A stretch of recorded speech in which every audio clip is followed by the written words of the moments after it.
পটলের দিনে পটলের এই রেসিপিটা বানাবে না তাও আবার হয়, বাড়িতে গেস্ট আসুক বা নিজেদের জন্য বানাও, খেতে কিন্তু হবে একেবারে লাজবাব। তার জন্য এখন একটু মোটা মোটা পটল নিয়ে নিতে হবে, ছুরির সাহায্যে গাটা এরকম চেঁচে পরিষ্কার করে নিতে হবে, আর একটা চামচের সাহায্যে পেট থেকে সমস্ত বীজগুলো বার করে নিতে হবে। এইভাবে সমস্ত পটলগুলো কিন্তু সুন্দর করে কেটে নিতে হবে, বীজগুলো একটু মিক্সিতে পেস্ট করে নিতে হবে। এদিকে কিছুটা মাংস আমি কিমা করে নিয়েছি, পটলগুলো আগে ভেজে একটু ঠান্ডা করে নেবো, এবার কিমা দিয়ে পুরটা বানিয়ে নেবো। তার জন্য প্রথমেই তেলে পেঁয়াজ কুচি দিয়ে দেবো, পেঁয়াজ লাল হলে আদা রসুনের পেস্ট দিয়ে টমেটো কুচি পরপর মশলাগুলো দিয়ে পরিমাণ মতো নুন দিয়ে কিমাটা দিয়ে দেবো। কিমাটা একটু ভালো মতো কষিয়ে নিয়ে পটলের বীজ বাটা দিয়ে দেবো, কাঁচা লঙ্কা কুচি দিয়ে দেবো ঝালের জন্য।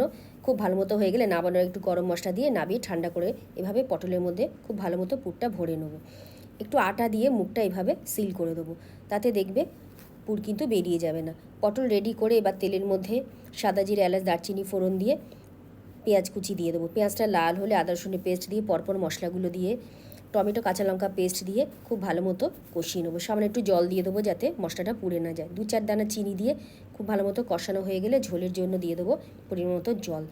ঝোল ফুটে উঠলে চেরা কাঁচা লঙ্কা পটলগুলো দিয়ে খুব সাবধানে রান্না করে নেবো। উল্টে পাল্টে পটল সেদ্ধ হয়ে গেলে ঝোল ঘন হয়ে এলে নামানোর আগে দিয়ে দেবো 1/2 টেবিল চামচ গরম মশলা, 1 টেবিল চামচ ঘি দিয়ে খুব ভালো করে নেড়ে চেড়ে নামিয়ে নিলেই রেডি দারুণ স্বাদের কিমার পুর ভরা পটল। এভাবে একবার অবশ্যই রান্না করে খেয়ে দেখো, আশা করি তোমাদের খুবই ভালো লাগবে।